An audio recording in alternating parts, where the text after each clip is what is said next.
रियान को रागनी की तरफ इतने प्यार से देखते हुए देखकर संग्रीला का मन कड़वाहट से भर गया। पहले उसे लगता था कि रियान ने इसकी शादी जबरदस्ती की गई है तो वो रागनी को बिल्कुल पसंद नहीं करता होगा, लेकिन उसकी आंखों में वह कुछ और ही देख रही थी। जैसे वो रागनी को देख रही थी ऐसे वो किसी और को नहीं देखता था। संग्रीला चिल्लाते हुए बोली, महामहिम की शक्ति पे इतना घमंड मत करो रागनी, एक दिन तुम्हारी हालत भी मेरे जैसी ही होगी, या फिर शायद मुझसे भी बुरे। भले ही आज महामहिम तुमसे प्यार करते हैं वो तुम्हें छोड़ देंगे। तुमने मुझसे मेरा प्यार छीना, तुम्हें भी कभी तुम्हारा प्यार नसीब नहीं होगा। देखना, जिससे भी तुम प्यार करोगी उसे अपनी आंखों के सामने किसी और का होता हुआ देखोगी। मेरी बद्दुआ लगेगी तुम्हें। रागनी ने उसकी तरफ एक निगाह भी नहीं डाली और नकुल की तरफ देखते हुए बोली, इंतजार किस बात का कर रहे हो? मुहूर्त निकलवाऊं क्या? इसे यहाँ से ले जाने के लिए ले जाऊं यहाँ से? रियान को इन बद्दुआओं जैसी बातों पर यकीन नहीं था, मगर उसे भी उसकी आखिरी बात सुनकर बहुत ही गुस्सा आया। उसके और रागनी के बीच में जो भी आएगा वो उसे जड़ से नष्ट कर देगा। रियान ने अपनी आंखों से इशारा किया, जिससे नकुल तुरंत उसे घसीटते हुए वहां से निकल गया। रागनी के हाथों की मुठ्ठियां इतनी जोर से बिछ गई कि इतनी कि अगर वो थोड़ी और जोर लगाती तो उसके हथेलियों से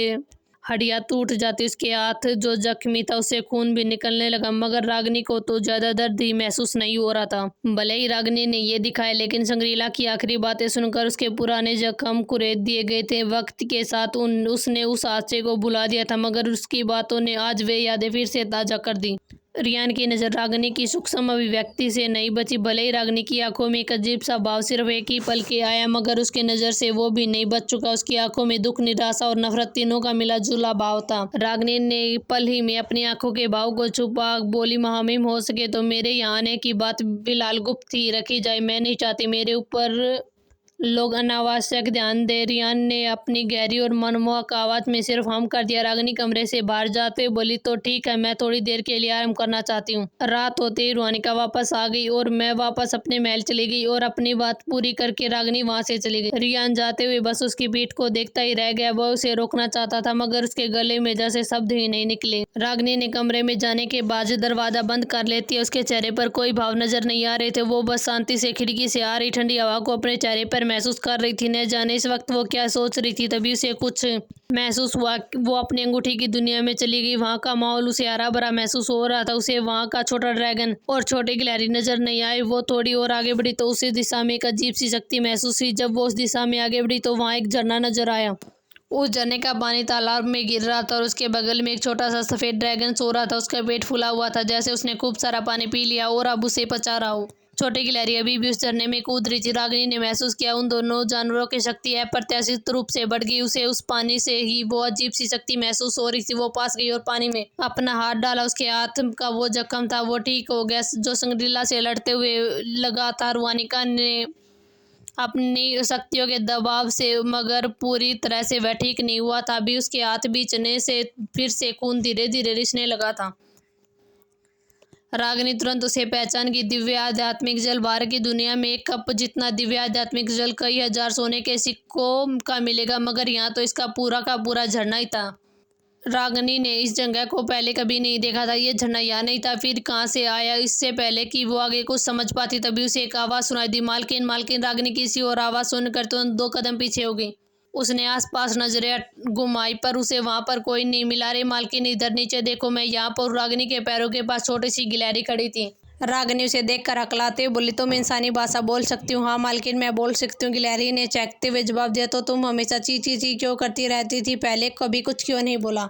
गिलहरी अपने छोटे छोटे मासूम हाथों से अपना सिर नोच लेते हुए बोली, मालकिन, मैं बहुत ही कमजोर हो गई थी, इसलिए इंसानी भाषा नहीं बोल पा रही थी। इस दिव्य आध्यात्मिक झरने के जल से मेरी शक्तियाँ वापस आने लगी, जिसकी मदद से मैं आपसे बात कर सकती हूँ। रागिनी उसे बड़े ही अजीब तरीके से देख रही थी, क्योंकि उसने आज तक ऐसी कोई गिलहरी नहीं देखी थी जो इंसान के रूप में भाषा बोल सके। अगर ये इंसान का रूप ले लेती तो अलग बात होती। तभी उसके दिमाग में गिलहरी की बात कौन थी कि अभी शक्तियाँ वापस आना बस शुरू ही हुई हैं। रागिनी उसकी बात को समझते हुए बोली, मतलब तुम अभी पूरी तरह से ठीक नहीं हुई? गिलहरी थोड़ा सा उदास होकर बोली, नहीं मालकिन, अभी मुझे ठीक होने में एक और कुछ दिन लगेंगे, फिर मैं आपके तरह इंसानी रूप में आ जाऊंगी। जैसे रागिनी ने इंसानी रूप का जिक्र सुना वो कुछ याद करते हुए बोली, मगर तुम जरूर दिव्य स्वर्ण चिखुरी कबीले की गिलहरियों में से एक होगी ना, और मैं तुम्हें मामूली गिलहरी समझकर पाल रही थी।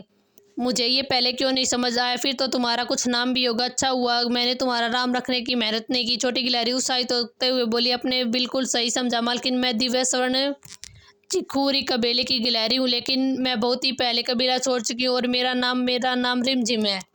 रागिनी उसका नाम सुनकर बड़ा ही अच्छा लगा। पता नहीं मेरा नाम रागिनी किसने रखा, न तो मुझसे सुर है और न ही ताल।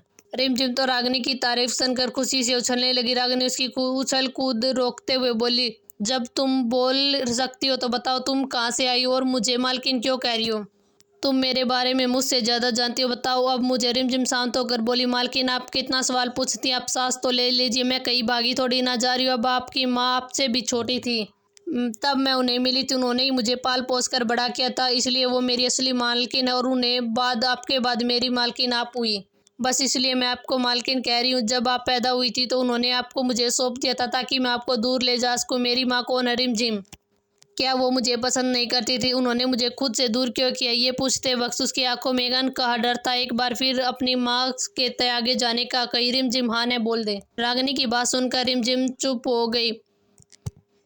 बोलो ना रिमझिम, क्या मेरी माँ मुझे पसंद नहीं करती थी? अगर रिमझिम का जवाब हाँ होता तो रागिनी ने सोच लिया था कि वो कभी भी अपनी माँ को ढूंढने की कोशिश नहीं करेगी। महारानी गीता की नफरत ने उसे सच बर्दाश्त कर लिया था कि वो उसकी असली माँ नहीं थी। रिमझिम इसकी सोच पे लगाम लगाते बोली, नहीं, ऐसा नहीं है कि आपकी माँ आपको पसंद नहीं करती थी, आपकी माँ आपसे बहुत ही प्यार करती थी, वो आज भी जरूर आपको याद करती होगी, पर सबकी कुछ मजबूरियां होती हैं, उनकी बीती। उस वक्त आपको जिंदा रखने के लिए उन्होंने आपको खुद से दूर भेज दिया। सबसे उचित और आपको सुरक्षित उपाय था। मैं आपको बताती हूँ उस वक्त क्या हुआ था। आपकी माँ के दल में 3 परिवार थे जिनके पास शाही वंशजों का खून मौजूद था।